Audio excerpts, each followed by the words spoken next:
Hi guys, and welcome back to Hillside Talks. I am really happy to be talking to you guys again and seeing you if you're watching on YouTube. We have a lot of stuff going on in our life right now, and Morten is actually releasing his very first album with the band this week. So it's release week, and I'm also working on a really interesting and fun project. So the episodes are going to be a little bit more unevenly scattered throughout the next month and a half, but I hope that you'll just keep checking in if there's a new episode. If you're on YouTube, it's very easy to just subscribe and hit the bell notification. Then you'll get a notification every time I do post something. So it'll probably be every 7 to 10 days instead of strictly every 7 days on Mondays. And that is just to keep you guys in the loop of what's going on in our life. Today I want to share about something that's very close to my heart. It's all about talents, what our talents are, what our gifts are, what I'm uniquely good at and what you're uniquely good at. And it's not about being unique. It's about celebrating that we're different. So I'm calling this episode Celebrate Talent Diversity. Let's dive in.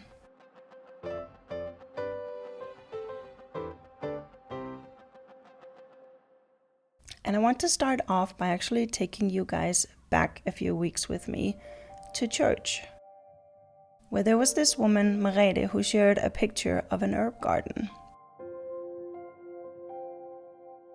It was for the church, but it really stuck with me, and I want to share it here with you guys since I think there's something deeply true in it and something that we can all benefit from in hearing it. So the picture was this little fenced-in herb garden resembling our church. And there was a lot of different herbs in there, a lot of diversity. Then she was sharing how we often tend to keep using the same herbs when we cook. Because they're familiar, they're what we know, they're comfortable, and they're safe. And a lot of it just becomes a habit to grab for what we usually grab for. But we have to remember to use all of the herbs. Cook with all of the herbs. And this is such a shame because we end up losing out on a lot of the variety that God has naturally given us. And I'm betting that a lot of those of us that are making different life choices than what is the norm can really relate to this image of how it's just not normal to use all of the herbs. We need to get to a place where we train ourselves to intentionally notice who's around us and what they're good at, celebrate that, but also bring it into play. It's very easy to get too locked into thinking that everyone values what I value. They eat what I eat, or live how I live, or do their days the way that I do. I've been made to feel a little off or weird when mentioning my dreams, and I've probably made others feel that way too, unknowingly. I don't believe that we do it on purpose, but listening and asking curious questions to really understand better is not always our default. My friend Ellie is an Enneagram certified coach, and she will tell you that there are endless varieties of personalities out there. Different stories, different motivations, and different gifts. I like to knit and to craft, and knitting is actually pretty common in Denmark right now if you're between the age of 20 and 80. To me, I love the texture of the yarn, seeing a new piece of clothing just take shape. And I love to freestyle and combine patterns and experiment.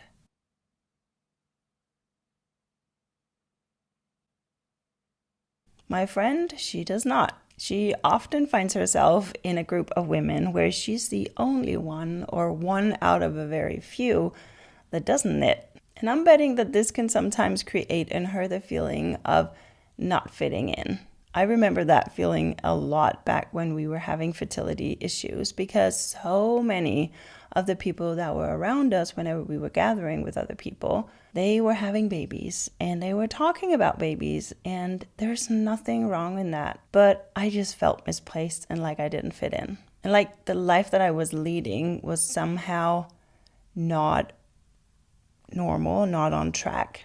But my friend who doesn't knit, she can devour a novel in a weekend, which is something I just cannot do. Most of my friends, they live in the suburbs. They love it, and it's the perfect fit for them and their lives. And I love seeing people who live in the country or in an off-grid tiny house somewhere. But I love living in the city. I love the urban life of walking to cafes or parks and biking. Being surrounded by 100-year-old buildings. And just lounging around in a park, playing with Max or reading a book. Honestly, I quite often get responses to our choice of location from people, and especially back when we had just moved. People would say something like, "Oh, so you just wanted a bit of noise and chaos in your life?"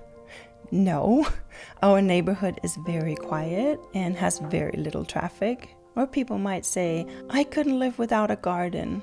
Well, we don't. We have a garden. It's a communal garden, completely closed in and safe, and it's the perfect place for Max finding other kids to play with. People also say, "Oh, I would hate to be that close to noisy neighbors." And I get that. We're on the ground floor. We barely hear the people upstairs. There are students around, and occasionally, maybe 4 times a year, someone will have a party in the garden. But we honestly just try to open the windows and enjoy the music and all of the laughter and good times that is going on. And when we were in a house, we would have neighbors too that threw big garden parties, and that would be loud too. So people in the garden or people chatting in the street, it doesn't bother me. To me, that's just the sound of a neighborhood, the sound of life around me. And it's not quiet in the suburbs either. People throw garden parties with loud music. There's almost always a guy with a leaf blower or a neighbor renovating or building a new deck or something. I guess it just depends what you see as noise. But I will say, I don't like listening to other people's music if it has a lot of bass and beat. That really drives me nuts. Yes, but it would do that anywhere, and we don't feel it that much here. And I'm really not sharing this to whine or to say that it's way better living in the city than in the suburbs or in the country. I grew up in the country. I loved it, and I still love being in the country. My point is that we need to intentionally practice showing more appreciation or curiosity toward what we individually prefer. And that goes for myself as well. As humans, when we find a way we really love to live, it's hard to understand that others want something else. If we find so much rest in reading a book or crafting, it's hard to understand that others find it in running or playing sports.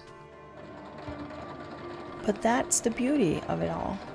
God wants us to live who we're created to be. He wants me to use my gifts, live where we fit in,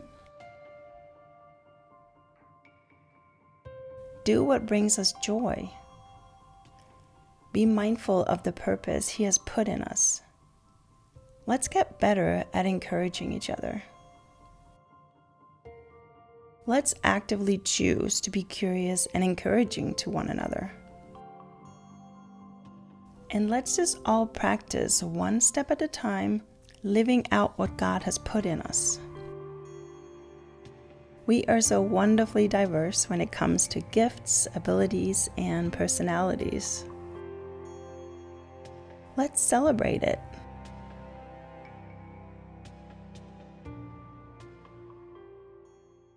So let's come back to that image of the herb garden.